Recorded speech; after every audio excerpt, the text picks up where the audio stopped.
here we are then. Oh my goodness.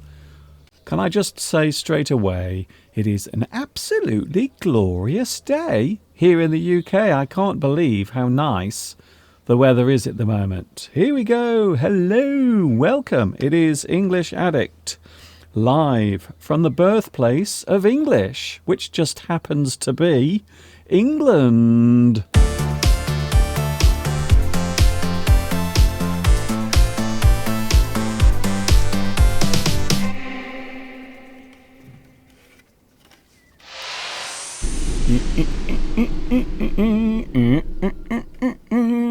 Here we go again. Hi everybody, this is Mr. Duncan in England. How are you today? Are you okay? I hope so. Are you happy?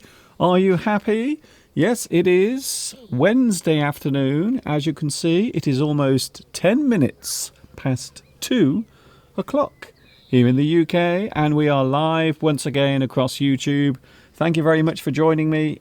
It is an absolute glorious day. I really feel like going down there onto the lawn, spreading my body out after oiling myself, of course, with lots of suntan lotion, and having a lovely sunbathe. However, I can't do that because I'm here with you right now doing my live stream. So here we are then. I'm glad to see you here as well. I hope you are feeling okay. Of course, I was with you yesterday. I decided to do one of my naughty live streams. Sometimes I do this. I like to pop up on your screens from time to time. And that is what I did yesterday with my live stream. I couldn't resist going on yesterday because the weather was so nice. It was an absolutely glorious day yesterday.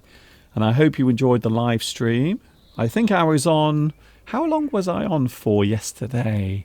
I think it was about 1 hour 45 minutes yesterday. However, today, guess what? Today you have 2 hours. Mr. Duncan, that's far too long. I can't possibly sit in front of the computer and watch you for 2 hours. Well, guess what? You don't have to, because you can watch all of this later on, of course.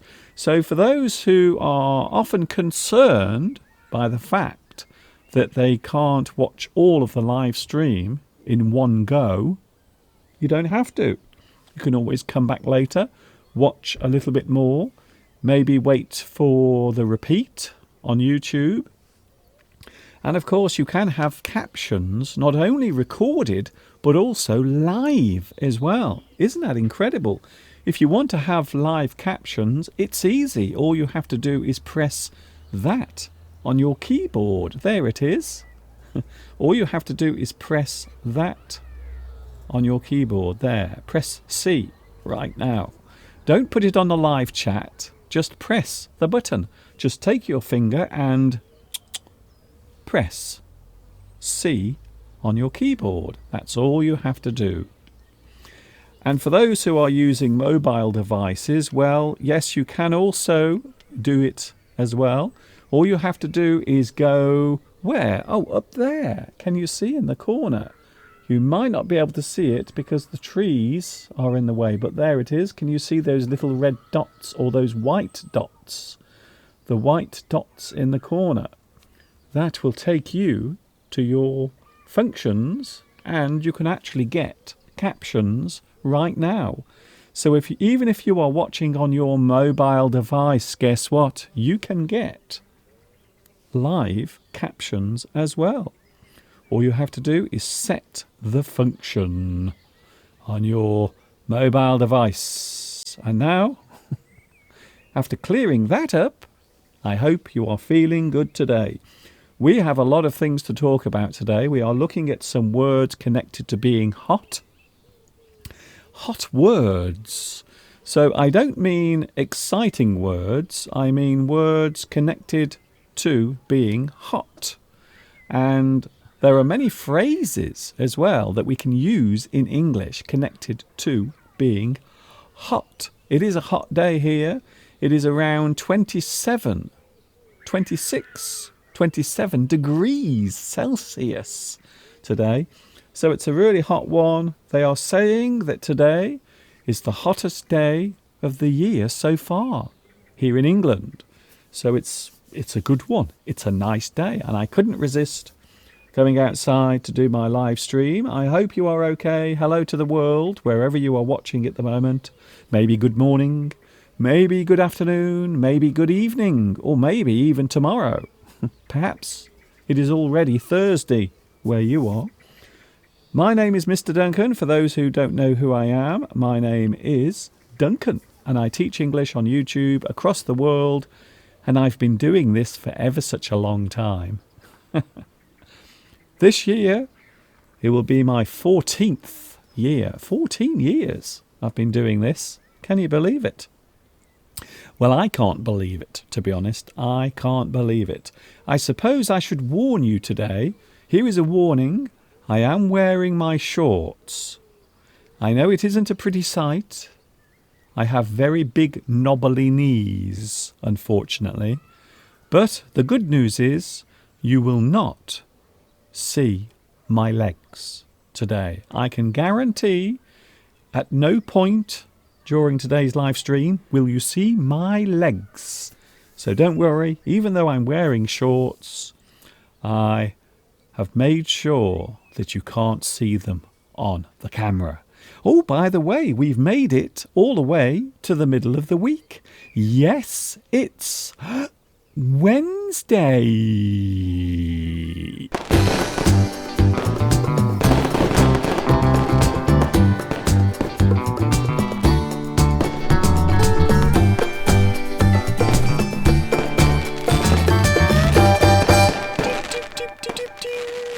Yes, we have made it all the way to Wednesday, and I'm very, very pleased that that has happened, to be honest. Isn't that nice? It's very nice, in fact. We are looking at quite a few things today. We are also going to make some tea cakes as well. A lot of people have asked, Mr. Duncan, can you show us your tea cakes? Well, it just so happens that a while ago, Mr. Steve and myself, we actually toasted some tea cakes in the kitchen. So I will be showing that in its entirety. Oh, Mr. Duncan, that is a nice word. If you do something in its entirety, it means you do it complete. You do it without any interruptions, or you do it without making it shorter. You show the whole thing. You show it or you watch it in its entirety. It's a great word. It's another one for you to write down on your piece of paper. Hello to everyone watching on the live chat. Oh yes, of course. I almost forgot the live chat. I've only been out here for a couple of minutes and already my throat is starting to feel sore because I've got hay fever today as well. Poor Mr. Duncan. So don't be too surprised if I am drinking a lot of water during the live stream. Oh, another thing. Can I just ask you, what were you doing at 4:15 this morning? So I am talking 4:15 a.m. a.m. What were you doing at that time this morning? Can I tell you what I was doing? I was vomiting. I felt so unwell last night. I woke up in the middle of the night. It was around about 4:15 in the morning, and I felt really unwell. My stomach was really hurting. My body felt very cold, and yet I was sweating. And I knew what was going to happen. We've all been there. We've all had this situation where we feel as if we are going to be sick. We are going to throw up.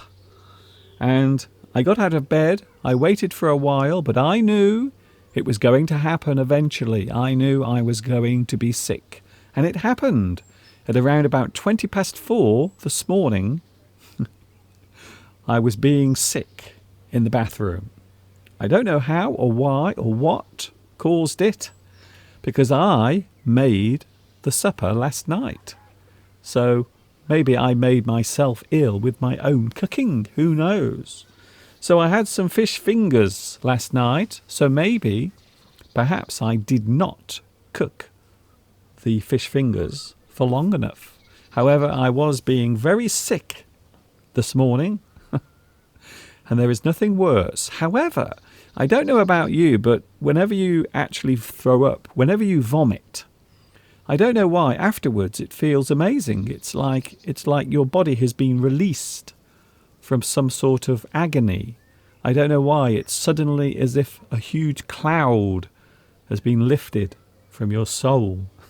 I don't know why. But there is nothing more horrible and also quite pleasurable as well than throwing up, being sick, vomiting. And that's what I was doing very early this morning. However, I feel okay now. I've had lots of water. I've been drinking plenty of water. My stomach is okay.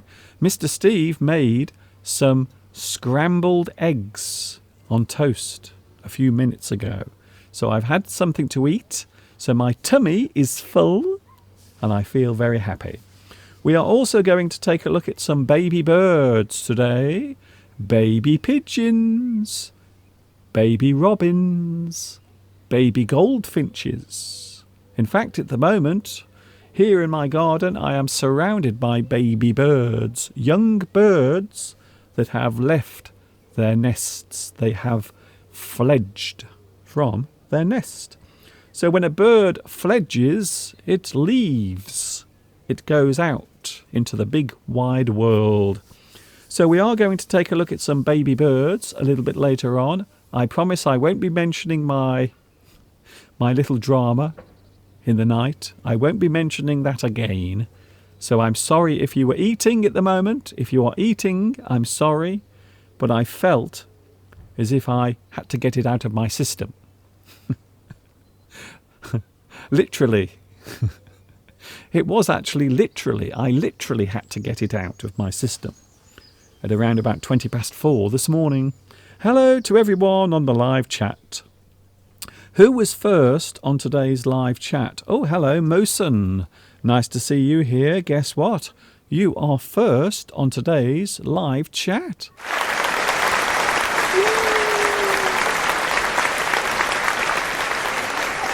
A super duper May summer's day. Applause for you. Well done. You have a very fast finger today. Hello, Partridge. Also, Nishtar. Hello to you as well. Vitas is here. Hello, also Lithuania. Nice to see you here. Imad is here. DM Nguyen, watching in Vietnam. Hello to you right now. Live from England on a beautiful day. It really does feel as if summer has arrived today. One of the reasons why I know that summer is here is because there are flies landing all over my legs. I can feel them going up towards my shorts. Well, at least I will have a smile on my face today. Hello, Ahmed. Hello, Lolly Lolly. Bonjour to France. Hello to you. How are you, Duncan? I'm okay, even though this morning I didn't feel very well. I was feeling a little unwell. I don't know what it was, but I think it was something that I ate, something that I consumed. Maybe my fish fingers were a little off. Maybe they were bad. I don't know. Hello, Yasser. Hello, Lewis. Oh, Luis Mendez is here today. Hello, Luis. Nice to see you back. I'm back as well. And for those who are wondering, you can catch me live on YouTube every Sunday, Wednesday and Friday. Sunday, Wednesday, Friday from 2 p.m. UK time. I am here on YouTube. Hello also to Khaled. Hello, Lil. Amina. Hello also Francesca. Also, If Mohammed. Also, Beatriz. Hello, Beatriz. Nice to see you here as well. Hello, Francesca. Alessandro. Wow, so many people already here. Mika. Hello, Mika in Japan. Dorota. Hello to you as well. I would love to find out where you are watching. Now, I don't know where everyone is watching, but I know that there are many countries around the world watching me when I'm doing my live stream. So if you haven't told me where you are, tell me now. For example, I will tell you that I'm talking to you now live from England. Hello to Robin. Hello, Robin. Robin in Germany. A big hello to you. We will be having a look at a baby Robin a little bit later on. Hello also, Karan Kareem. Beatriz again. Mr. Steve is here, by the way, but he's busy today. He's doing all sorts of things today, so we won't have Steve here, unfortunately. Hello, Fly Away. How old are you, Mr. Duncan? Please let us know. A lot of people ask how old I am. I don't know why you are so interested in my age. You should never ask a lady her age. Never. Hello, Partridge. Who is your favourite cricket player? I don't know anything about cricket. All I know is they have a ball and a bat and also some stumps and a couple of bails. That's all I know. They wouldn't let me play cricket at school. I told you yesterday. They would not let me take part in any sport at school. They said I was too fragile. They said my wrists were too fragile. I wish I was joking. I mean, would I joke about that? Would I? But it's true. They would not let me play sport at school because they said I was too fragile. And they may have been right. That's the disturbing part. They may have been right. Hello, Palmyra. We also have Lek LSL watching in Brazil. I hope everything is all right with you because I know that things have been going, well, I want to say badly, but not well in Brazil. In fact, I think you are having a similar situation to what we had here in England and across the UK. Hello, Francesca. Hello also to Tamara. Hello, Mr. Duncan. Glad to see you. I have a birthday today. Tomorrow. Hello, Tamara. Is it really your birthday today? Oh, my goodness. Well, all I can say is, it's your birthday. Yes, today. It's your birthday. Hip, hip, hooray.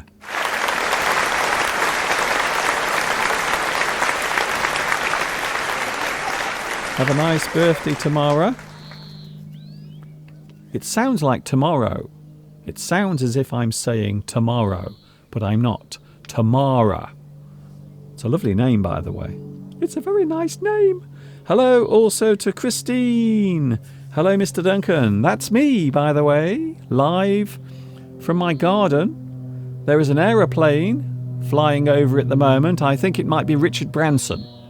Apparently that is the only plane that he is flying at the moment. Just one. He's taking people one by one to their destinations. Hello, also we have Francesca. Also we have Valeria.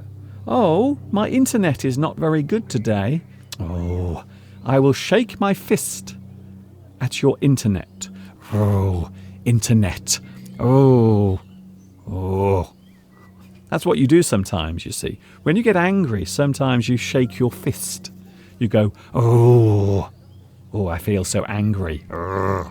Like that. Hello, Andy Starr. It is only 11 degrees in Moscow. It is very cool. I don't know why we are having the most glorious weather. Yesterday and also today, we are having super duper weather. Super duper. Can I just mention? the leader of the free world, the most powerful man on the planet, said super duper. Did you hear him say it? Did you hear Donald Trump say super duper this week? He said they're going to have super duper missiles. Super duper. Now, this is a phrase that I often use on my live streams and also in my English lessons. I often say super duper. And yes, it is a real word. It is something you can say if something is exceptional, if something is amazing, if something is very impressive, if something is wonderful, amazing, incredible, out of this world, you can say that it is super duper. It is something that is wonderful, amazing, brilliant, fantastic. I can't describe it. It is so super duper. And there it is. I like using that word. If you were watching yesterday, you would have seen me struggling with my rubber gloves. A lot of people at the moment are wearing these rubber gloves, especially when they go shopping. So some people are wearing their masks on their face, and also some people are wearing rubber gloves. And as you can see, I have a huge box of rubber gloves. And these are gloves that Steve sometimes uses. What? I know what you're thinking. You're thinking, why? Why does Mr. Steve need so many rubber gloves? Well, when he's doing his car maintenance, when he's changing the oil or doing anything with his lawnmower. So if he's changing the oil or doing something, he always puts a pair of rubber gloves on to keep his hands nice and clean. So there you can see rubber gloves. And we have quite a few of them here. So we didn't buy these because of you know what. We didn't buy them because of that. We bought these a long time ago, so we've actually had these for a very long time. Rubber gloves. So these are the ones that Steve often uses when he's doing some maintenance on his car or when he's doing something with his lawnmower as well. And nothing else. There will be no insertion around here. Hello. What? I can't believe I just said that. Hello also to Fly Away. Hello also to Beatrice again. I made myself laugh then, did you notice? Here's an interesting phrase. Have you ever heard anyone say this? Who do you think you are? Who do you think you are? It's a great phrase. Quite often when a person is being pushy, maybe they want extra special treatment or extra special service. Maybe they think they are better than other people, so they have to be treated better than other people. You might say to them, who do you think you are? Come on. Who do you think you are? You think you're so special? You think you're better than everyone else? Who do you think you are? So maybe a person who has a very inflated sense of entitlement. We've all met someone like that. A person who believes that the world owes them everything. A person who walks around expecting everyone else to give them what they want. A person with an inflated, large sense of entitlement. They believe that they should get everything they want. And you might say to that person, who do you think you are? You think you are special? Do you think you are more important than other people? Who do you think you are? You might hear people say that sometimes. Maybe a person who thinks they are famous, They might go around expecting everyone to treat them like royalty. It doesn't always happen. Oh, that's interesting. I've just found a piece of toast in my mouth. Oh, very nice. How strange. Mr. Steve made scrambled eggs on toast, and I've just found a little piece of toast in my mouth. I don't know where it came from, but there it is. It's gone now. Hello also to Robin. I'm sorry to hear you were unwell last night. I know, I don't know what happened. I felt so ill. And if there's one thing you know about me, I don't like being unwell, I don't like pain, and I certainly don't like being sick. I definitely don't. Although, I don't know many people who enjoy throwing up. I don't know many people who actually enjoy doing that, to be honest. Are you feeling okay now? I'm fine now. It's great. Once the event happens, so when you have the event, you feel great afterwards. It's very strange. You feel somehow reborn. I suppose I should do it more often. Maybe. Hello also to Maddie. Hello, Maddie. Nice to see you here as well. We are going to take a look at something lovely. Would you like to see something very nice in the garden? Here is something that I've been showing for the past couple of weeks, and now you will see that the rhododendron in the garden has finally come into full bloom.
Oh wow, isn't that lovely? So there it is now in full bloom. The rhododendron in my front garden. Looking quite amazing now with all of its lovely colour. Lots of flowers, lots of plants are coming out. That particular type of plant is called an ornamental flower. So you often use it for displays. It is something that you put in a certain place or position so it gets the full attention. So quite often ornamental flowers serve a certain purpose in the garden. You will put them maybe in a corner or maybe a place where they are easily seen. So ornamental, something that is used for display, to decorate your garden with lots of gorgeous colour. Hello to Pedro Belmont is here today, watching in Brazil. Yes, nice to see you back. I have lots of flies crawling up my leg. I'm wearing my shorts today, and I'm already starting to regret wearing my shorts, to be honest, because the flies keep going into my shorts, and I'm not sure if I'm enjoying it or not. It's kind of nice, but also unpleasant at the same time. Hello also to Anapika. The rhododendron is really beautiful. You have to be grateful that Steve takes care of your garden so well. Well, Mr. Steve enjoys doing it. That's all I can say. Steve enjoys doing the gardening. So I'm not going to stop him because he enjoys it. He loves coming outside, although today, can I just tell you something? This morning, Steve was going to go into the garden to do a lot of work, and he hasn't done anything because he's now having a holiday, you see. He's taking a break from work, even though basically he's been at home for the past 8 weeks. But he's been working at home. So now he actually has a break. So he is taking a little holiday at the moment for a few days. So Steve is in the house, but of course he's always finding something to do. He spends a lot of his time on the phone, talking to people. You might not know about this, but Mr. Steve is a person who loves chatting on the telephone. What about you? Would you say that you're a person who likes talking on the telephone a lot? I know these days, because we have these amazing smartphones, we don't have to actually talk to people on the telephone. So what about you? Do you still talk to people on the telephone? Do you still actually use your voice to communicate with another person on your telephone? Or do you do what many people do nowadays? They use their text services, their SMS services instead. So what about you? Do you ever chat on the phone?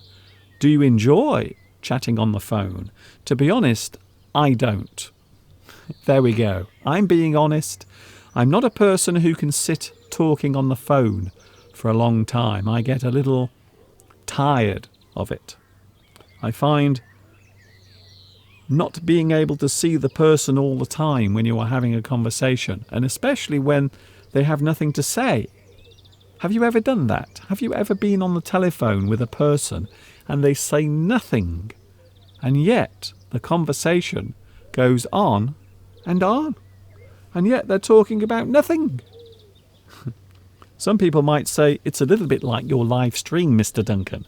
Sometimes you will stand talking about nothing for a long time. Hello to JC Geordie. Nice to see you back. Hi, Mr. Duncan. Nice to hear you in your garden in the heart of England. I am in Rio de Janeiro in Brazil. I am your fan since 2007. 13 years. Wow. So almost as long as I've been here on YouTube. Almost. So you are one of my very early subscribers. Thank you very much. If Mohammed says, I am from Baghdad, hello to you as well. Yes, a lot of people don't chat on the phone anymore. They don't talk on the phone. I think most people these days prefer to actually just use their text messages instead. I think it's easier, to be honest. I think it's much easier to do that. You can even send emails on your phone. So really, for most of the time, there is no need to actually talk on the telephone. But of course, these days, a lot of people are using Zoom or some sort of device that allows them to see each other. So you can actually chat on your phone and see the other person as well. So that has become very popular during these strange times. So we have a lot of things to show you. Hot. Words connected to being hot. And there is the word hot. When we say something is hot, it means it has a lot of heat. It has a high temperature. Something that is hot is normally illustrating the high temperature of an item. something that's been heated up is hot. You might describe the weather as being hot. Today is a very hot day. A lot of heat is in the air, making the temperature go up and up. So today it's around about 26 Celsius today. Very nice day, very lovely, hot. We can also use an interesting phrase as well, connected to being hot. You can do something in the heat of the moment. If you do something in the heat of the moment, it means you do it spontaneously. You do it without any preparation.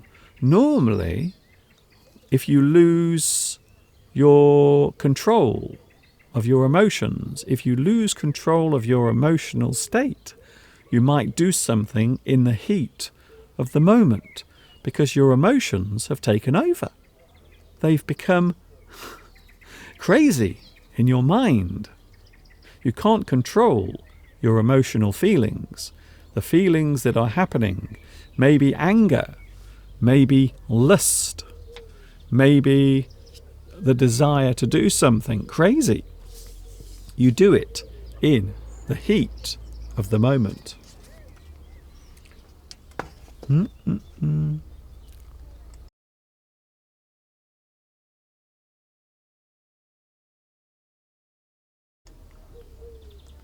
I think a little fly just went into my mouth then.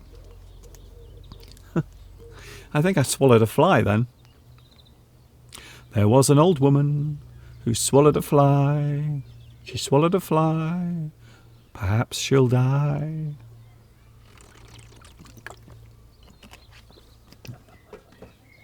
To do something in the heat of the moment, you do it based on your emotional state. You quite often lose control of your emotions or your feelings. You might also get hot under the collar. If you get hot under the collar, it means you become maybe flustered or upset over something, or maybe you become very excited by something. You become very hot under the collar. Maybe you see an attractive person walking down the street. You might get a little bit hot under the collar. So to be in a heightened emotional state, something that is making you excited, it might make you hot under the collar. Ooh. Mr. Duncan's t-shirt is making me feel hot under the collar. No, I don't think that's happening. I really don't. Another one connected to hot and heat. You might have a heated discussion. A heated discussion. So when we say that a discussion is heated, it means it is passionate. Maybe two people are debating and they are disagreeing with each other. Maybe they are arguing about the subject. You can describe it as a heated discussion. I watched a very interesting story last night on television. There were two people having a debate about the current situation in the world. And one person was saying one thing, and the other person was saying the opposite. They ended up having a heated discussion. It was a heated discussion. Passionate. Fiery. Maybe they disagreed with each other, and so the conversation became quite maybe angry. They had an angry discussion. Heated. Oh. You're hot to trot. Have you ever heard of this one? This is an interesting phrase, I think, used in English. When a person is ready to go, maybe a person is very eager. Maybe they can't wait to start doing something. We can say that they are hot to trot. I am ready, I'm prepared, I am raring to go. I can't wait to do it. You're hot to trot. You are ready, you are prepared, you are ready to go. You want to do it. You're hot to trot. Here's another one. Oh.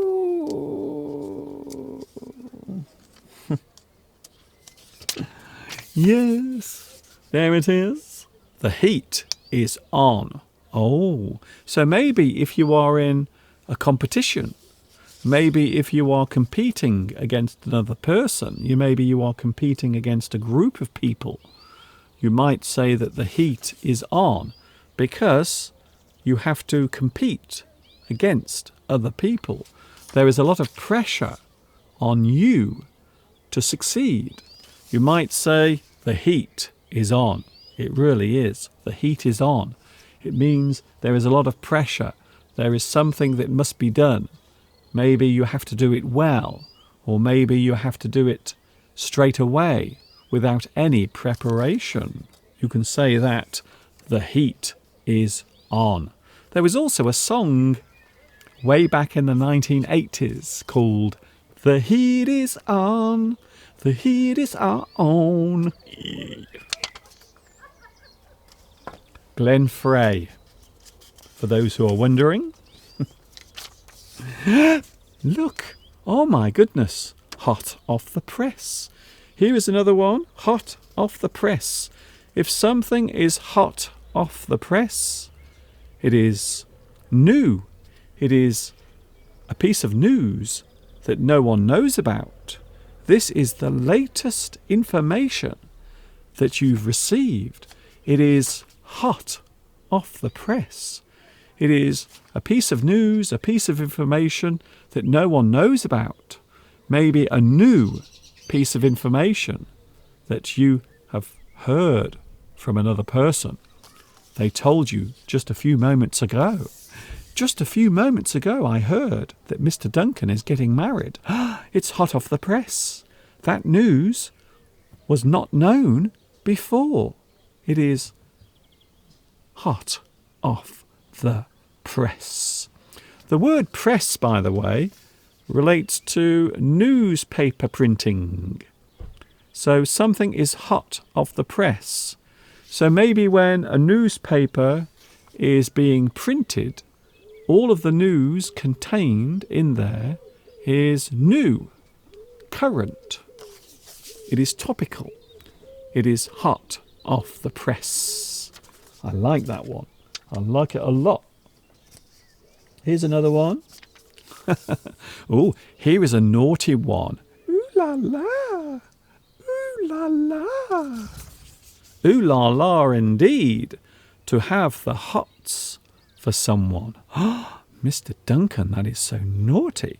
If you have the hots for someone, it means you are very attracted to another person. You feel that person is so good looking, so gorgeous, so ooh la la.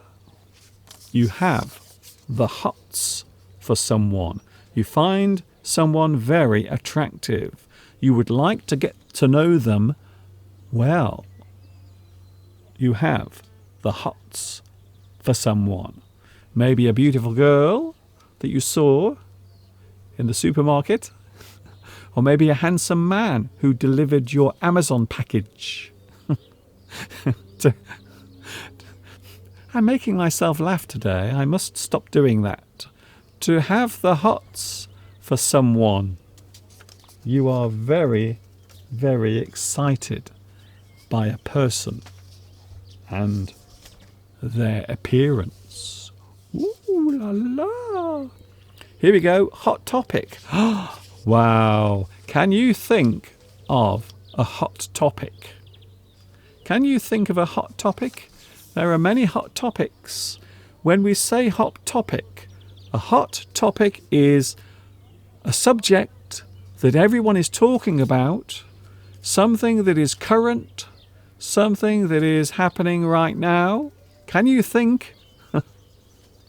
Can you think of any hot topics? Is there one thing that people are talking about at the moment that you might think is a hot topic? I can think of one. Mr. Duncan, I can think of one. Hot topic. A thing that is current. A topic that everyone is talking about. A topic or a conversation that is happening a lot. A particular topic is being talked about quite a lot at the moment. Can you think of one? Can you think of a hot topic?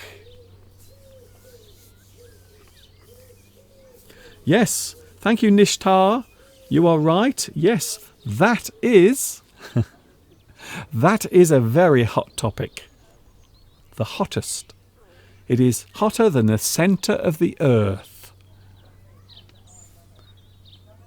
Hello to Lewis. Oh, yes, well done, Lewis.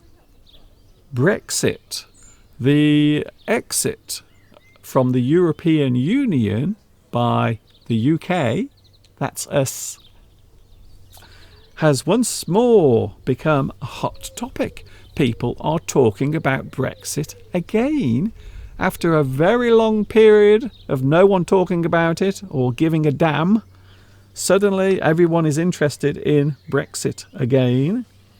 The negotiations have begun once more.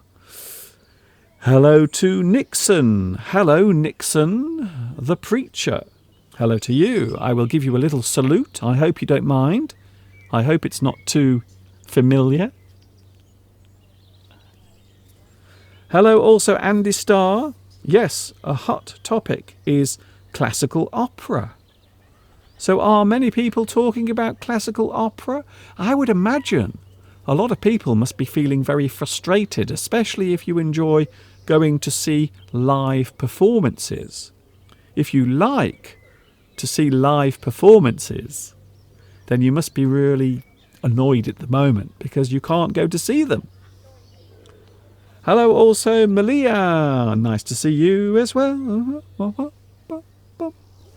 We are going to take a little break for a moment whilst I get all of these dead flies out of my underpants. And then we will be back once again. Oh, yes, Harry and Meghan. So there is another hot topic. Some people like talking about the royal family. Some people are obsessed by the royal family. They can't stop talking about it. And that is what I was saying then on the live stream. Would you like to have a look at something interesting? Oh, yes. Here is something I mentioned earlier. In the garden yesterday, there was a baby pigeon. Have you ever seen a baby pigeon before? Baby, a little tiny pigeon. A little baby pigeon in the garden. And here it is right now.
Oh, did you enjoy that? There it is, a little baby pigeon. Not many people get to see baby pigeons, but at the moment in my garden there are baby pigeons everywhere.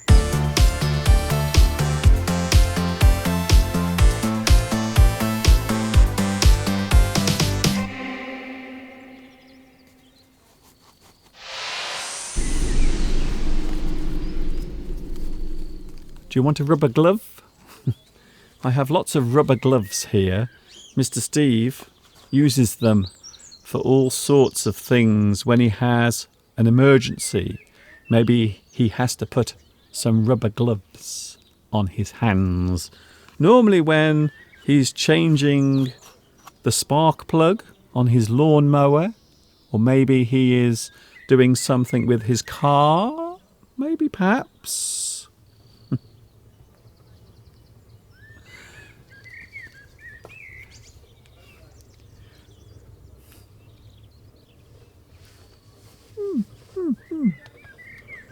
Hello to Mustafa. Hello, Just Variation. It is not a baby, it is a grown one. You are wrong. You are wrong. That is a baby pigeon. Did you know that the pigeon will stay in the nest until it's much larger? So baby pigeons, when they leave the nest, are actually almost full size. However, it is still a baby. It is a juvenile.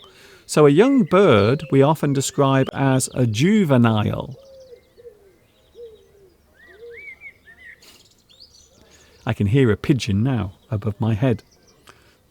Hello to Karan Kareem. We would like to have the masks, Mr. Duncan. I don't have any proper masks. I don't have any masks at the moment. I have one somewhere. I think maybe it is in my backpack from yesterday. However, I was walking around yesterday in town and I didn't see anyone else wearing a mask. No one. So I didn't wear mine either. Maybe that was the right thing to do, maybe not. Who knows? Here are some more baby animals. Once more. Oh, would you like to see some more baby pigeons? So here we go. Here we are again with some... Well, there is one baby pigeon on the left. You can see there is a baby pigeon. And the other two are adults. And you can see they are different. There is a difference between the baby pigeon and the adults. So the baby pigeon is the small one on the left, and the adults are the ones on the right. And you can see there is a definite difference between those pigeons. So that is what a baby pigeon looks like compared to an adult. We might actually get to have a closer look in a minute. Can we go a bit closer? I want to have a closer look at the pigeon. Isn't that lovely? That is amazing. Would you like to see another baby bird? Okay, here we go. This baby bird is a starling. So there is a baby starling coming out. Oh, and also it is being fed by its parent as well. So there you can see a baby starling. You might even see two in a moment. Ah, yes, there are now two. Can you see two baby starlings? So this was taken in the place where I used to live many years ago. Unfortunately, around here, we don't get starlings in this area. And there you can see, these are house martins. House martins. Once more, they are a small bird. And there you can see some baby starlings having a bath in the garden on a beautiful summer's day, very similar to the day that we're having right now. Talking of baby birds, here is a baby bird that I saved a couple of years ago. Can you guess which bird this is? Do you know which bird this might be? It is a bird that I found in my garden, but this particular bird is a baby. It is a young juvenile bird, and I rescued it after it flew into the window. It actually hit the window. So I rescued it, took care of it, and then a little bit later on it flew away. So that is a baby bullfinch. It is a baby bullfinch, a young bullfinch. Here's another one now. Would you like to see a baby goldfinch? You would? Okay. Look closely, you will see. Ah, there it is. So there is a baby goldfinch. The goldfinch normally is a very bright, very colourful bird, but you can see that bird doesn't have much colour because it is a baby. It is a young goldfinch. So that is what a goldfinch will look like when it is young, when it is a juvenile. So this one has just left the nest. It's just actually flown from the nest. And there it is, a baby goldfinch. Finally, would you like to see a baby robin? Yes, Mr. Duncan, yes. Can we please see a baby robin? Okay. So look very closely and you will see on your screen right now there is a baby robin. Oh, hello, little robin. I can see you. Even though your feathers are cleverly disguised, you might notice the colour of the baby robin is very interesting because it's almost camouflaged. It's almost invisible because of the colour of its feathers. And that is because a robin is a ground nester. So robins normally build their nests on the ground. So the chicks quite often will have a very similar colour to the ground. And as you can see there, that particular baby robin looks very similar. The colour is very similar to the ground.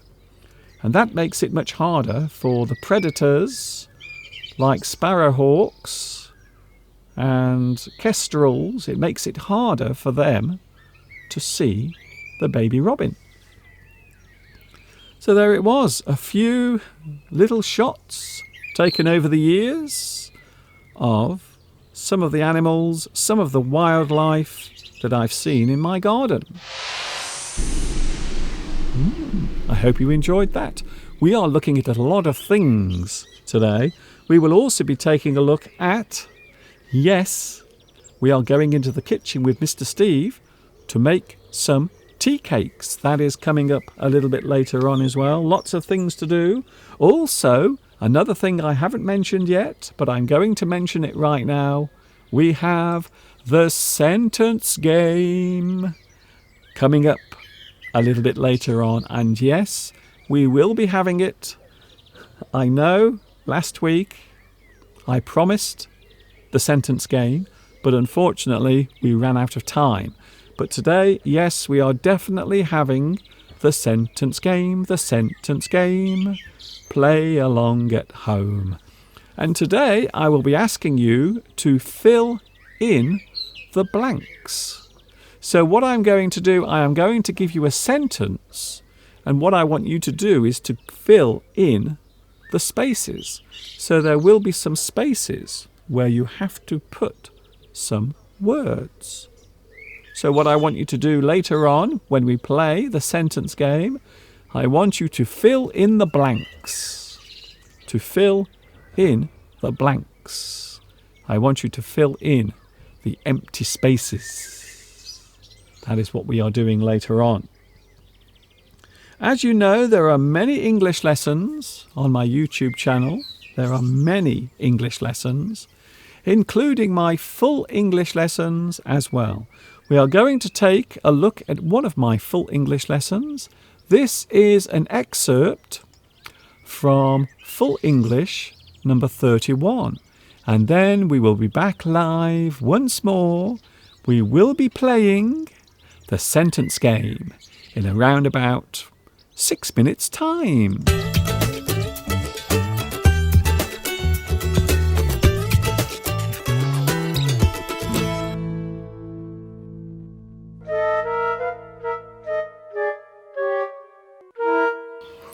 Hickory dickory dock, I'm holding one grey sock. In the other there are two, and both of them are blue. Hickory dickory dock. Did you enjoy my little poem? Welcome everyone to another Full English video lesson coming to you from England, which happens to be the birthplace of Cadbury chocolate, Bakewell tart, Yorkshire pudding, and my favourite, Spotted Dick. And of course the English language, which is the reason we are all here today.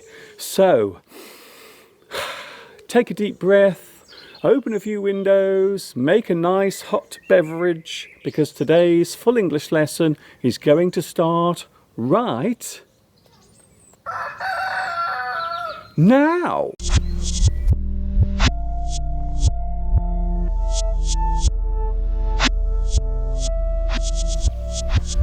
You may have noticed that I love English.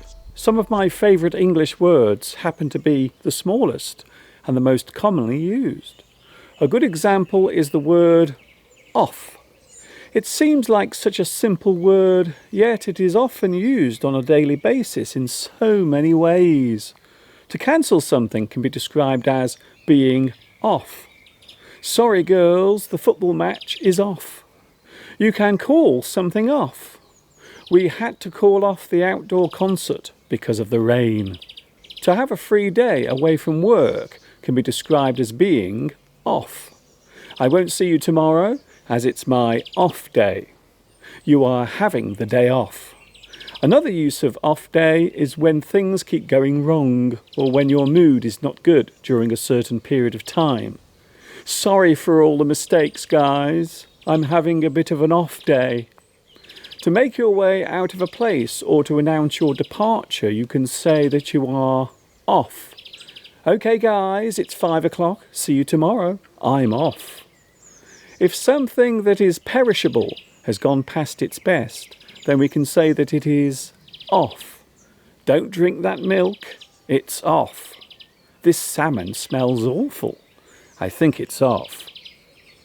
If something has been disconnected from its power source, we can say that it is off.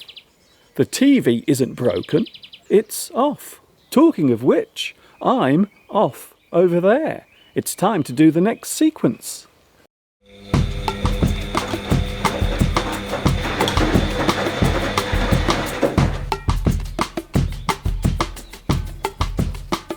It's strange how some words can find themselves together in English phrases. A good example of this is the phrase love-hate. These words have opposite meanings. However, they do go together as a description of a certain type of relationship. I am talking about a love-hate relationship. In society, a love-hate relationship describes a partnership that involves both fondness and hatred. A tumultuous or turbulent relationship between two people can be described as love-hate. We had a terrible fight last night, but today we made up and are having a meal together tonight. You might feel that this relationship is based on love-hate, especially if the arguments occur often. A long-term relationship might become unstable due to a hopeless feeling of routine and familiarity. The couple might become bitter and resentful, which results in the up and down nature of the relationship. A love-hate relationship can exist in other places. If you love your job but it does not pay very well, you might have a love-hate relationship with it. You might have a love-hate relationship with your boss. There are some good days and some bad. You have mixed feelings. You have the feeling of both love and hate.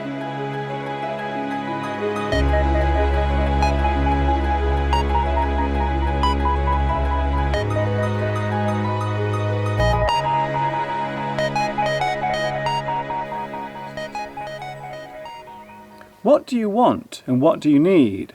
If you want too much, can we call this greed? Do you have more than you need, or is it enough? Perhaps you have nothing. Sometimes life can be tough. There is a fine difference between the things you want and the things you need. To want is to desire. It is an urge to satisfy that desire. To need is the instinctive response to nature's call for survival. It's the need to survive. What is necessary to survive is your need. The obvious things needed for survival are food and water. They are your basic needs. Without these, you will not survive for long. Of course, want can be classified as need too. However, we often see want as a more selfish emotion. I need food. I want a nice new car to show my neighbour. Furthermore, the dilemma of what money is creates quite a paradox. We need money to buy food, but we also want money to support a comfortable and some might say wasteful lifestyle. Want is often seen as a selfish emotion. Need comes from your basic necessities. Want comes from the things that will make you feel better as a person. Need comes from the basic survival instinct to make it through the day without starving to death. Need and want might have similar definitions, but they are often seen as belonging to very different urges.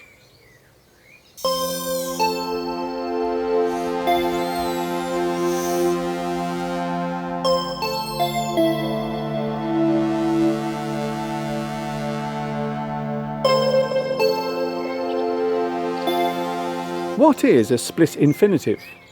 Is it painful? Will it leave a scar? Well, first of all, having a split infinitive is not an injury, although it does sound like one. In English grammar, we name a certain grammar error as a split infinitive.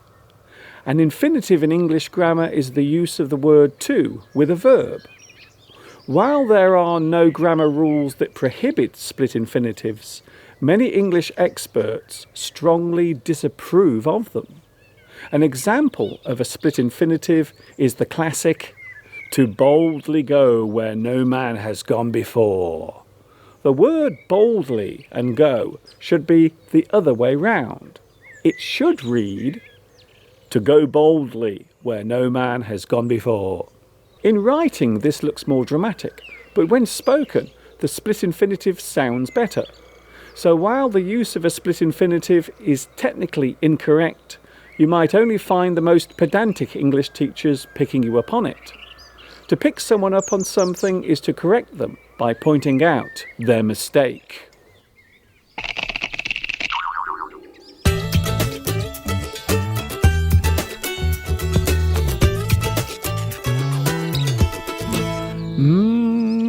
I hope you enjoyed that. An excerpt from one of my many English lessons. That was Full English 31, and of course you can find all of my videos on my YouTube channel.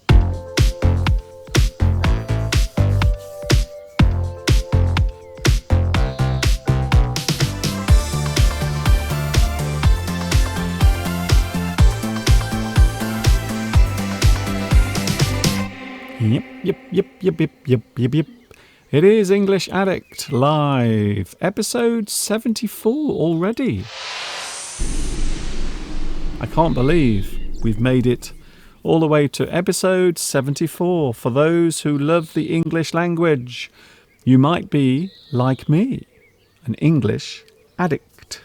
Maybe, maybe not. Hello to Mr. Duncan. I want you to say hello to Aldo. Hello, Aldo. Thank you, Anna. Hello to Aldo. It is his first time on the live chat. He is a special English addict student. So can I say a big special hello to Aldo? Welcome to my English live stream. And can I give you a round of applause and say hi and welcome?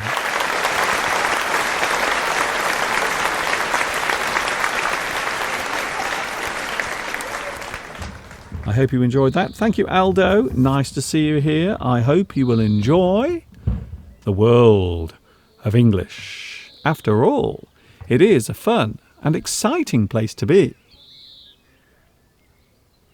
Sometimes. Sometimes it isn't. If you want to give me a little like, by the way, I haven't mentioned it yet, but if you want to give me a like and also subscribe, you can like and subscribe. Thank you very much. Off you go. Go, go, go.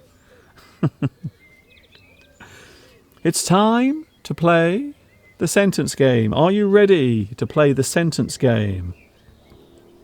Mika says, I am going to wake up at 5:30 tomorrow morning, so sadly I have to go to bed. Good night, Mika. Have a sweet dream. I hope your night is better than mine, because I had a very horrible experience during the night. So last night it was not a good night for me, can I just say. Hello also Platina. Hello also Luis Mendez again. Hello also to Francesca. Nice to see so many people wishing Mika good night. Good night to you. Have a sweet dream. Have a nice dream. Dream of something nice. Maybe you can dream in English. Ooh, imagine that. That might be quite exciting. So here we go. It's time to play the game that has no introduction. It has no graphics. It has no tune. It has nothing. It has no music. There aren't any special effects. It is just called...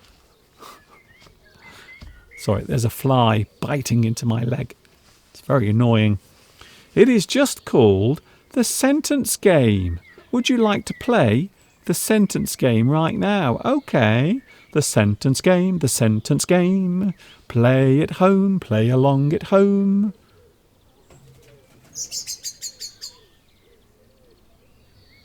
Not sure what that was.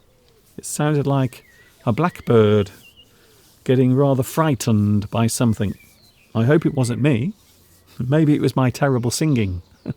Perhaps my singing disturbed that blackbird. Sorry, Mr. Blackbird, I'm sorry about my singing. I know it's not very good. I know it's not very good. The sentence game. The sentence game. So what we are going to do, I'm going to show you a sentence right now on the screen. Look very closely. You will see a sentence on the screen. What I want you to do is to add your words to the sentence. So you will see that there are some blank spaces in the sentence. So here it is. Here is the first sentence game for today. Are you ready? It is coming up right now. Oh, The sentence game, part 1. You can see that there is a sentence underneath. Can you see the sentence? However, there are some missing words. What I want you to do is to give me the missing words. That is what you have to do. It seems simple, but actually when you try to do it, it's not as easy as it sounds. It's not as simple as it sounds. Hello to everyone on the live chat. So many people are here. Hello, Jack Leaves. Hello, Jack Leaves. I'm sure you must be very glad that it's not autumn, or else you would have to fall to the ground. Hello, Jack Leaves says, why is this on my recommended? Why? Why? I have a question for you. Why are you asking me? I don't know. I don't run YouTube. I'm not in charge of YouTube. Do I look like I'm in charge of YouTube? Do I look like I'm in charge of anything? So that's the reason why. I have no idea. Hello, Nishra. Oh, okay, then we have some guesses. The sentence game, you must what? Your dog. A lead. I wonder. Let's have a look, shall we? I am interested to play the sentence game with you. Very nice. I'm glad to see you here. Hello to Saeed. Take and for. You must take your dog for a lead. Maybe not. Maybe not. You must feed your dog to become a lead. Maybe not.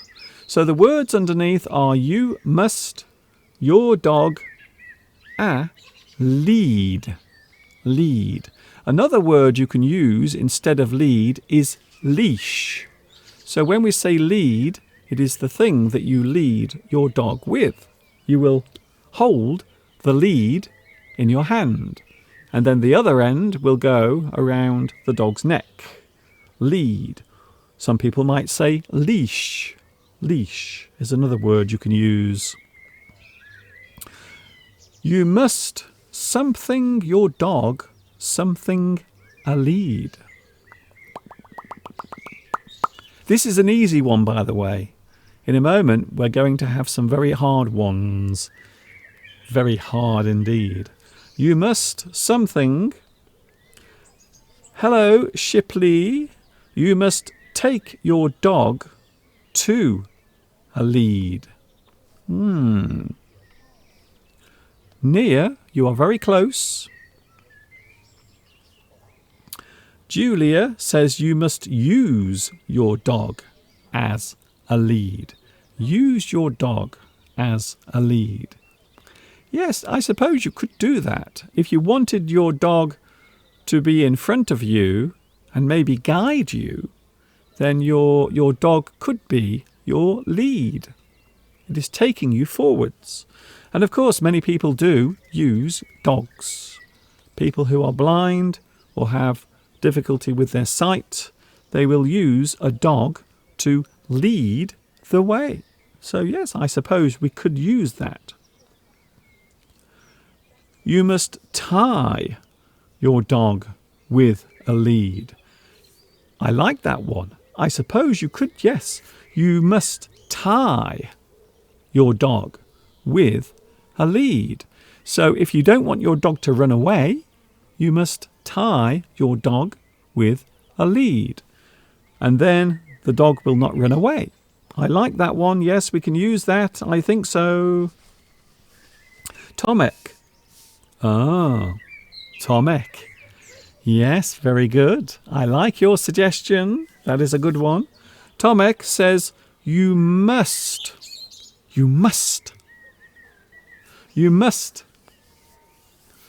put your dog on a lead. You must put your dog on a lead. You put it on a lead. So in this sense, we are saying the dog has to be attached to a lead. You put the dog on a lead. And then the dog won't run away. Where I live, by the way, the area where I live, many people will walk their dogs without the dogs being on a lead. So we can say lead or leash. So there are two ways of using that word. Lead, leash. They have the same meaning. You must hold your dog with a lead. Yes, that is also a good one. I like that one. You must hold your dog with a lead. Good one. I like that. I like it a lot. You must hold your dog with a lead. Yes, thank you very much. Another good answer. You must hold. So when we say hold, it means you're keeping it back. You keep something back.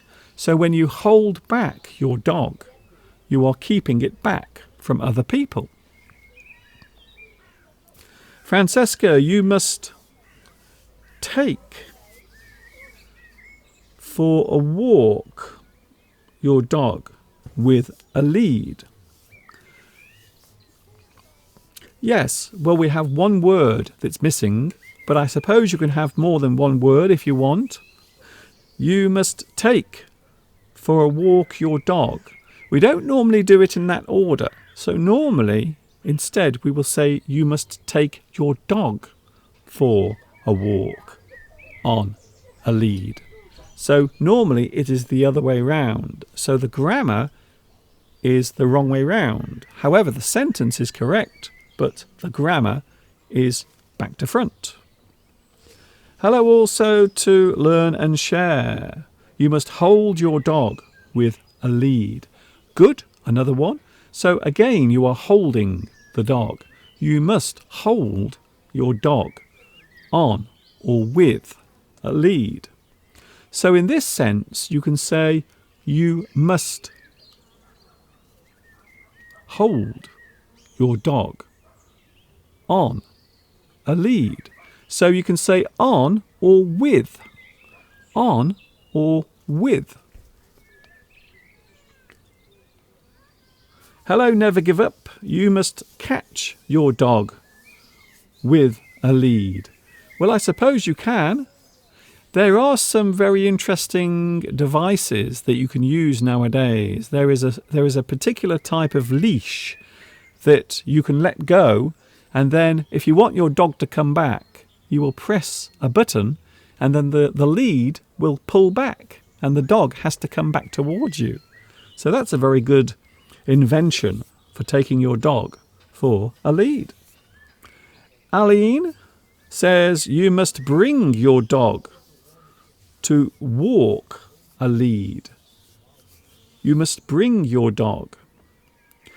I suppose you could say you must bring your dog along on a lead. Good. Lots of great answers. And we have a lot of people joining as well. Thank you very much for joining today. We are actually talking about the English language. We are sharing our love. English Addict, you see. That's what it says up there on the screen, you see. My name is Duncan and I live in England. And this is where I am now, talking to you live from my sunny garden. Here is another one. So we will forget about the dog. Here is the next one. This one is a little bit harder. Are you ready? The sentence game, number 2. Please, something, do that. Something, the classroom. This is something I used to say a lot to my students, especially when they were misbehaving. If they were talking in the classroom, I used to have a great trick. When I was teaching in the classroom, I used to have a little thing that I would do if I ever saw one of my students looking at the clock. If I ever saw someone in my classroom looking at the clock, I would actually go and I would bring the clock from the wall, and I would actually go over to the student and I would put the clock in front of them. I would put it on the desk in front of them. That's what I would do. So I would take the clock and I would actually put it on their desk. And then I would say, there we go, you can look at the clock all the time now. You can look at the clock all the time. As you can imagine, many of my students would not look at the clock on the wall, because if they did, I would give them the clock, and then they would have to keep it on their desk for the rest of the lesson. So you might be surprised to hear that many of my students did not look at the clock when I was teaching. Here we go then, the sentence game part 2, live from Mr. Duncan's garden.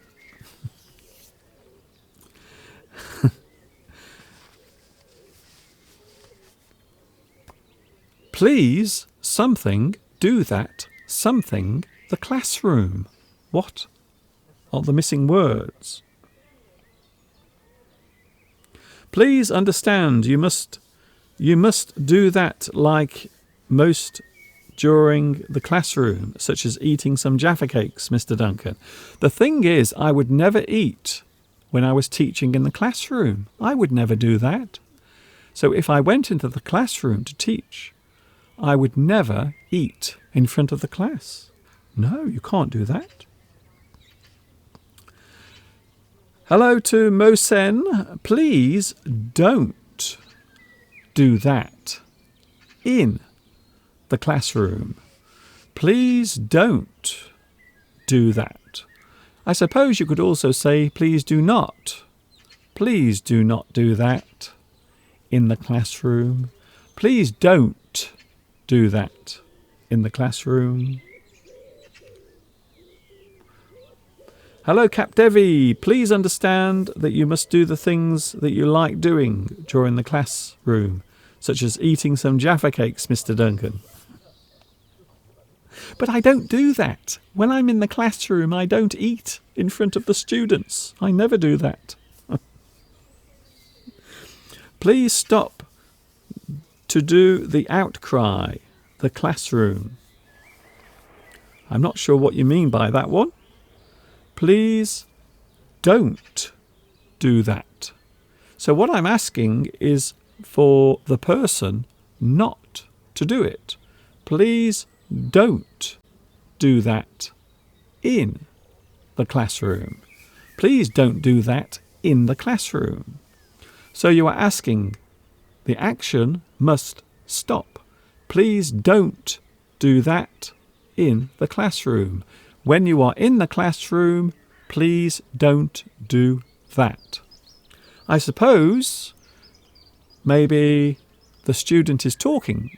Maybe they are talking to the person sitting next to them. Or maybe they are eating food. You see, sometimes my students would eat food in the classroom whilst I was teaching. And of course, that is very rude, isn't it? It's very rude indeed, I think. Hello, Mimo. Mimo AB, please never do that in the classroom. Please never do that in the classroom. Yes, please never do that in the classroom. When we say never, it means it cannot happen at any point. Never. Hello, Yuma. But it's one word, so wouldn't you prefer to go with don't? Well, I suppose so. But if you are using a contraction, so when we say don't, that is, of course, a contraction of do not. So please do not. Please don't. So I suppose in that sense, the contraction don't can also be expressed as do not. Please do not. Vitas, please don't forget to do that task in the classroom. Yes, I suppose so. That is a very long sentence. However, you are correct. Grammatically, that is correct. Please don't forget to do that task in the classroom. Please don't forget to do that task in the classroom. Don't forget. Please remember to do that during the classroom. Now, we don't say during the classroom because the classroom is an object. It is an area. It is a space. I suppose you could say, please don't do that during the class. So the class can be used as the thing that is happening. So please don't do that during the class. Or, of course, you can say during class. So you don't have to say the. You can leave the out. Please don't do that in class. Please don't eat food in my classroom when I'm teaching. Please don't do that in class. Can you imagine eating popcorn in a classroom? That is so rude.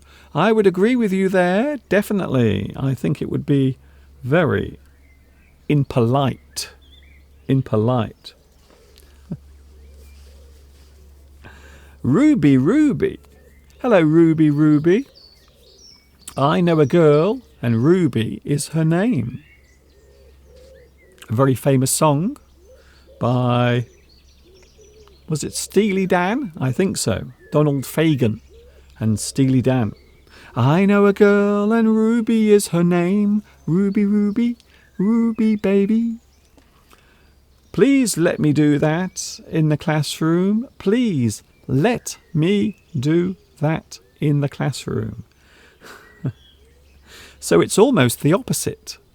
It's almost the opposite to what my suggestion was. Very good. I like it. Please stop doing that. So actually we wouldn't say do that. Please stop doing that. Because it is an action. It is an action that is occurring. Please stop doing that. Would you like another one? Oh, I think we are ready for another one. Please avoid doing that in the classroom. Please avoid doing that in the classroom. So once again, instead of do, you wouldn't say do, you would say doing. Because we are talking about something that is an action. So the thing is happening at the same time. Please stop doing that in the classroom. Hello, Cap Devi. Thank you very much for your live super chat. A little contribution. I hope you buy some Jaffa cakes, though you don't eat in the classroom. Thank you, Cap Devi. That's very kind of you. Thank you for your lovely donation on the live super chat. And no, I won't buy some Jaffa cakes. However, I will put that aside. Maybe one day I will need it to help produce my classes, you see? So all of the donations are used to help my work continue. I don't buy food. I don't treat myself to Jaffa cakes with your money. That would be a waste, wouldn't it? That would be a terrible waste. Here is another one. We will take that off the screen. The sentence game, part 3. Ah. Here is a good one. Oh. This one is a little harder. Can you please something, a moment, something, me? So you can see there is a question mark at the end, which tells us that this is an interrogative sentence. When we say that something is interrogative, it means you are asking for information or you are asking for something. A fly? Did you see that? A fly just landed on my lip and then it started to bite my lip. A very violent fly. I'm not sure what happened. I think I squashed it, unfortunately. I may have squashed that little fly. I didn't mean to, but it was very painful. It was biting my lip. Not very nice. So here we go. We have another one. Can you please? Something, a moment, something, me. What is the answer? Ruby, what can I do to convince them not to do that in the classroom? Oh, I see. We're doing the last one still. The last one. What can I do to convince them to stop doing that? Well, I suppose you haven't got the word please, unfortunately. Here's another one that does also include the word please. Tomek. Thank you, Tomek, for your suggestion. Lewis, can you please wait? Can you please wait? a moment for me? Can you please wait a moment for me? Can you please wait a moment for me? Good one. Tomek, can you please spare a moment for me? Another good suggestion, yes. Can you please wait a moment? So I'm asking you if you can wait. Please stay there for a very short time. I will come to you in a moment. So can you please wait a moment for me? Please. And Tomek, that's a very interesting one. Can you please spare a moment for me? When we say spare, it means can you please give me some of your time? Can I please have some of your time? Can you please spare a moment for me? Can you please spare a moment for me? So in this sense, spare means give. Do you have some time that you can give for me? I need your help. Hello, Mr. Duncan. I am happy because I found your channel. In fact, I did not know about it.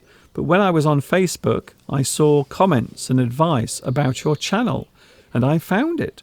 Thank you very much. It's nice to see you here. I always like to give a big welcome to my new viewers. If it is your first time here, maybe you are not used to this. My name, by the way, my name is Duncan, Mr. Duncan, and I teach English on YouTube. So for those who are wondering what this is, my name is Duncan. I teach English. I've been doing this for 14 years on YouTube. I was the first ever English teacher ever on YouTube. Did you know that? Before anyone else, I was the first English teacher ever on YouTube. Wow. Really? I can't believe that. Back to the sentence game. Yes, we are playing a game, for those who are wondering. Can you please spare a moment for me? Can you please give me a little bit of time? Or can you please wait a moment for me? Yen Chi also says, can you please wait for a moment? Can you please wait for a moment? But we have for already in the sentence, you see. Can you please wait for a moment for me? We don't normally use for twice, you see. Sometimes in English grammar, you have to avoid using the same word twice in one sentence. So if you are constructing a sentence in English, you often avoid saying the same word twice. It is part of speaking fluently, but also it is better for the person who is listening to you as well. In fact, it's very important if you are writing. In writing, it is often said that you must never repeat the same word in a sentence. So if you are saying something, you can never use the same word twice in a sentence. And that is why we have synonyms. Synonyms are very useful. Very useful. Can you please spend a moment with me? Can you please spend a moment with me? Yes, that's also a very good one. Thank you, never give up. Can you please spend a moment with me? I like that one. Good. Some very good suggestions. Can you please give a moment to me? Can you please give a moment to me? Yes. So this is very similar to can you spare? Can you please spare a moment? Can you please give a moment to me? No, sir. Can you please take a moment of your time and do that for me. So yes, you have quite a few extra words, but yes, that is still a very good sentence. I like that. That is good. Rosa says, can you please think a moment about me? Can you please think a moment about me? Maybe, can I suggest something? Can you please spare a moment to think about me?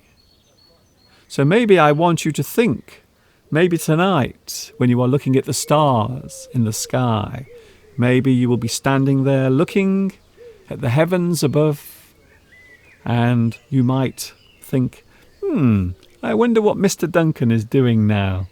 I wonder if he's vomiting in his bathroom like last night.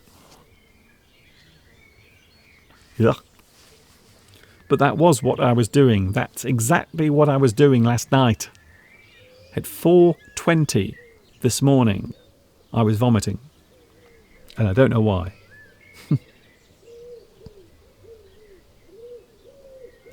Hello, Wendy. Wendy Fangjing. Hello to you. I like your name, by the way. It sounds very, very... What's the word I'm looking for? Exotic. Exotic. I like that word. And I like your name. Hello, Ruby. Can you please stand up a moment for me? Yes, I like that one. Can you please stand up a moment for me? Can you please stand up a moment? Stand up a moment. Just very quickly. So please stand up a moment. So not for very long, just for a moment. Gamer Roblox. Goodbye, Mr. Duncan. Gamer Roblox. I know a lot of people like playing Roblox. I don't play Roblox, unfortunately. But I know a lot of people out there love to play Roblox very much. Hello also to Sunshine. Can you please spare a moment for me? Good? Yes, brilliant. A lot of good suggestions today, I must say. Shall we have another one? Okay. We have time. I think we will have time for one more before we go. One more. Oh, okay. This is interesting. Ooh. Wow. Okay, I don't know where to start with this one. The Sentence Game, Part 4, I think. The Sentence Game, Part 4. It. My. Time. Any ideas?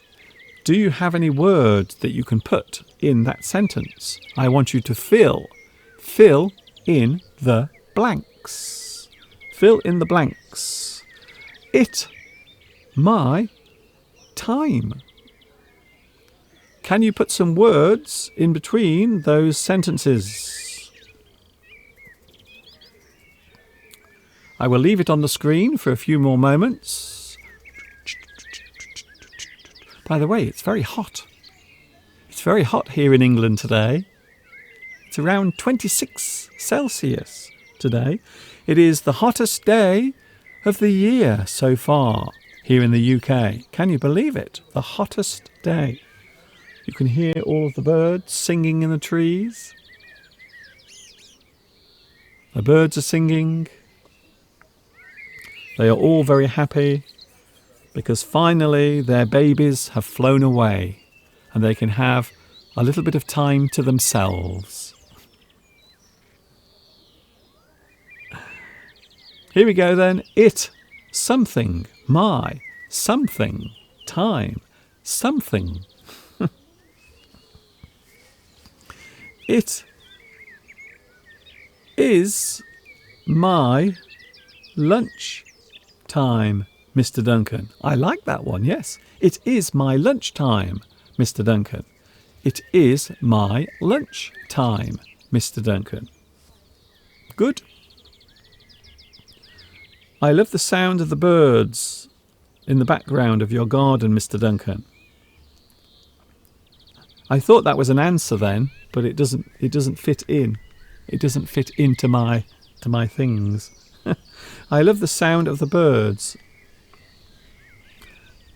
Arveno says, it is my first time in the sentence game. It is my first time in the sentence game. Yes, it is my first time in the sentence game. Thank you, Arvino. It was my golden time staying with my parents. It was my golden time staying with my parents, says Shilpi. Hello, Shilpi. Nice to see you here today. Yes, I suppose you could say it was my golden time, or maybe you can say it was my best time, or my favourite time. It was my favourite time staying with my parents. It's my first time to watch your lesson. Yes, it is. I suppose you could say it is my first time here. There's a good one. It is my first time here. It is my first time here. Sasuke says, it will be my first time listening. It will be my first time listening to my name in your classroom. Thank you, Sasuke. Sasuke 2022, or 1022, should I say. Can you believe in a few days' time it's going to be June? I can't believe how quickly this month has gone. Do you think this month has gone quickly? Or has it dragged slowly? If something drags, it means it is moving slowly. Some people might think that this month has gone by very slowly. However, I think this month has gone by very quickly. It's been a very fast month. Wendy says, thank you, Mr. Duncan. These are very cool English classes. Thank you very much. It's very kind of you to say. Franco has to go. See you later, Franco. Thank you very much. Agnieszka says, it is my valuable time. It is my valuable time for you. Or maybe you could say it is my useful time listening to you. It is my best time when I'm listening to you.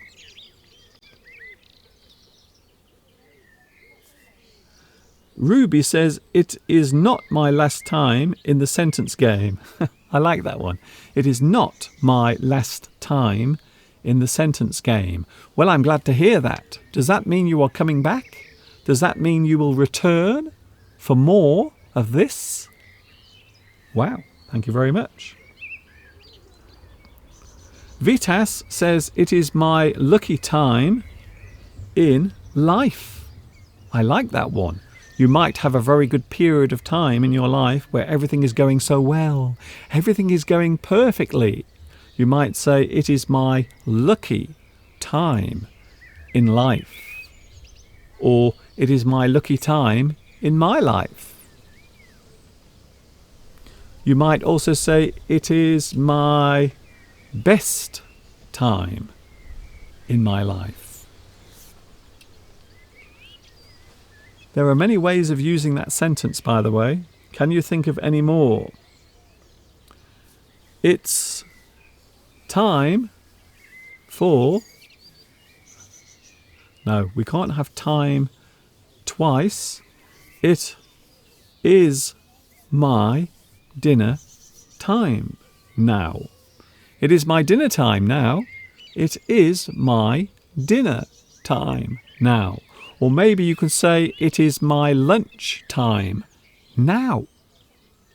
I can't stay. I'm sorry. It is my lunch time now. I have to go. Haydar says, it is my time to fly. It is my time to fly. Unfortunately, there is a word in front of time, you see? There is a word in front of there. I have to be very strict when I'm playing the sentence game. Amina says, yes, the month has gone by very quickly. I think so. This month has gone by very quickly. Thank you very much for playing the sentence game today. I hope you enjoyed that. Something to make you think. And this is something I want to mention. This is a thing I want to say right now. Sometimes writing things down or maybe copying things. Maybe you read a book and then you write the things that you read down. You copy them onto a piece of paper. These are very good ways of remembering words. They are a very good way of remembering words in your head. Mama Bear. Hello, Mama Bear. Nice to see you here. The summer. Boo.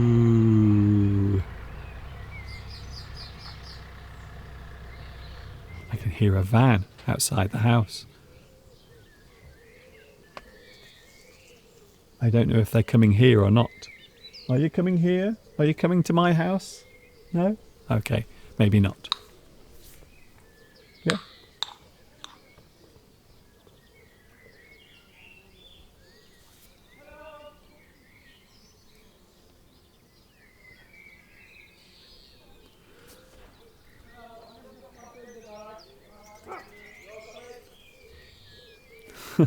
I think it was a delivery. I think there is a delivery driver outside the house at the moment. Hello to Vitas. It has been my lucky time off.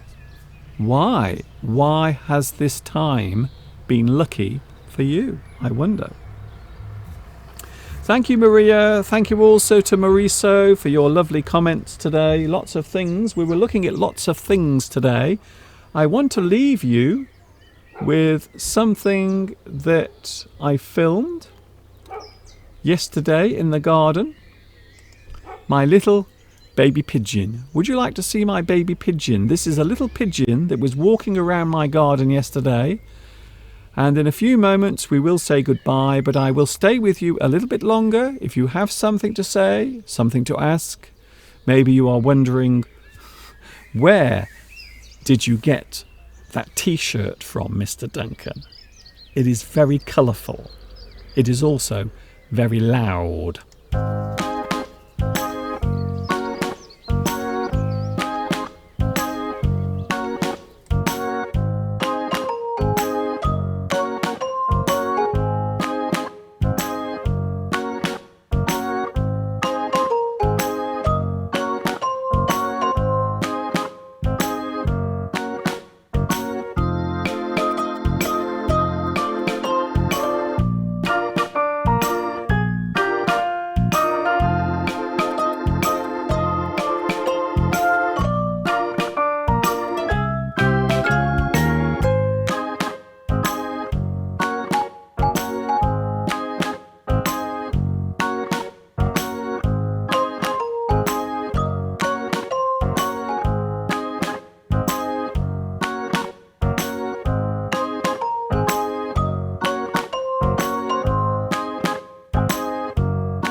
Did you enjoy that?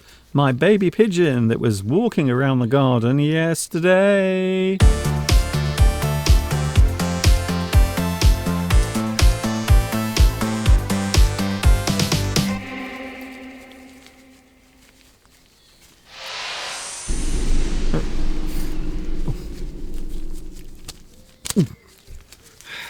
Oh, I'm just getting my rubber gloves ready because I'm going back into the house to see Mr. Steve, you see. So when I'm near Mr. Steve, I always like to wear my rubber gloves. I like to keep them on just in case, you know. Thanks for your company. It's been a great day. Thank you very much to Palmyra. Thank you also, Francesca. Lots of people have been joining me today. Thanks a lot for your company. It's very nice to see you all here. Before we finish, I have had so many requests for the dance. Now, I know on Sunday we didn't do it, did we? We did not.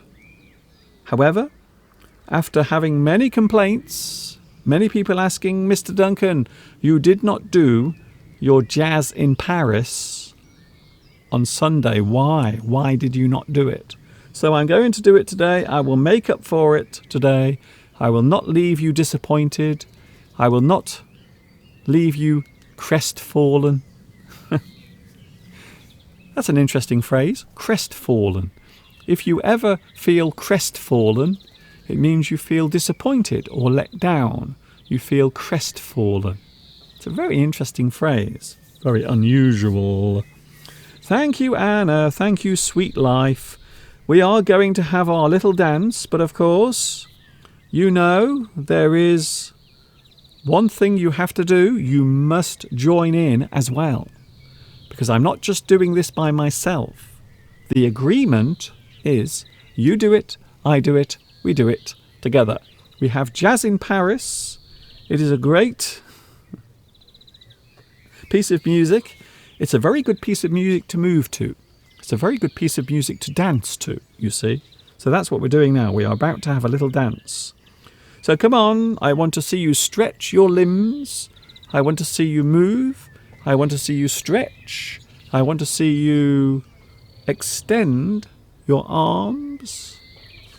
And let's have a little dance together. Oh, don't forget, you can also give me a little like as well. Like and subscribe. I know it sounds very sad and desperate, but then I am. Like and subscribe, please, and say, oh, I like that. I like that. Is all right. That, yeah, it was all right. I like that very much. Are you ready to have a dance? I guess you finished the live stream. Fortunately, I can see you. I will see you again in your next live stream, which will be on Friday. I'm back with you on Friday, 2 p.m. UK time. That is when I'm back with you. But now we have more important things to speak about and talk about. We are going to dance now. We are going to have a little bit of jazz in Paris.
that okay? Was that all right? We had a little dance with Jazz in Paris. It's almost time to go. It's almost time to say goodbye. I will see you again on Friday. Ruby says, please, Mr. Duncan, can you explain the difference between grunting and groaning? Grunting is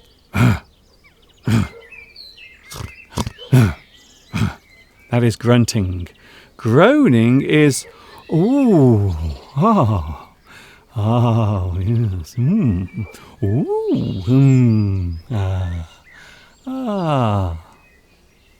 I hope that answers your question. You are a very good dancer. Thank you very much. I'm not sure if I am a good dancer, but I try my best. Batteries are included. They are. Thank you very much for your company.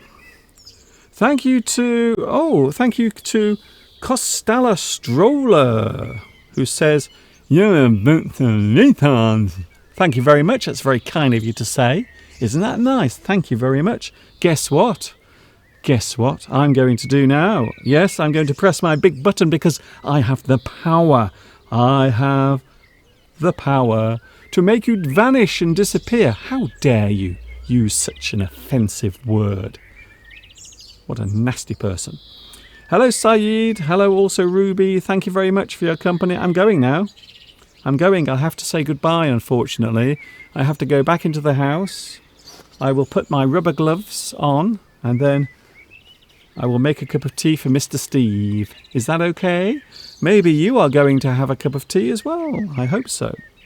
Please, sir, I've already answered your question, Ruby. I've answered it already. You must listen. When I'm answering your questions, you must listen carefully. Thank you also, Anna. See you later. Take care. I'm going into the house. All of the birds are sounding very happy today, and I hope you are feeling happy as well, even though things are very strange at this moment. Thank you also to Robin. Thanks for your company. We will be back on Friday. We have some strange English words coming your way on Friday from 2 p.m. UK time. I will be back. Thank you very much to Norprod. Thank you very much, Robin. Nice to see you all today. I'm going now before any nasty people join in. I have a feeling there are many people who have nothing to do today. I think so. I wonder why. Thank you, Alessandra. Nice lesson as usual. Thank you. Today I'm a little bit busy and I can't see the live stream as I want. Oh, Zuzika, I have some good news for you. Don't worry about it. Hello also, bye-bye, and thank you. Thank you, Eric. It's very kind of you to say. And also, Anna, thank you, Mr. Duncan, for your efforts. You are welcome. I will see you on Friday from 2 p.m. UK time. Thanks for your company. Thanks for joining me. I do appreciate the fact that you are here giving your time to me. And of course, as long as you want this, I will carry on doing it. And of course, until the next time we meet here on YouTube, this is Mr. Duncan, that's me by the way, in the birthplace of English, saying thanks for watching, take care, have a good Wednesday, have a good Thursday, and I will see you on Friday. And of course, until the next time we meet here on YouTube, you know what's coming next. Ta-ta for now.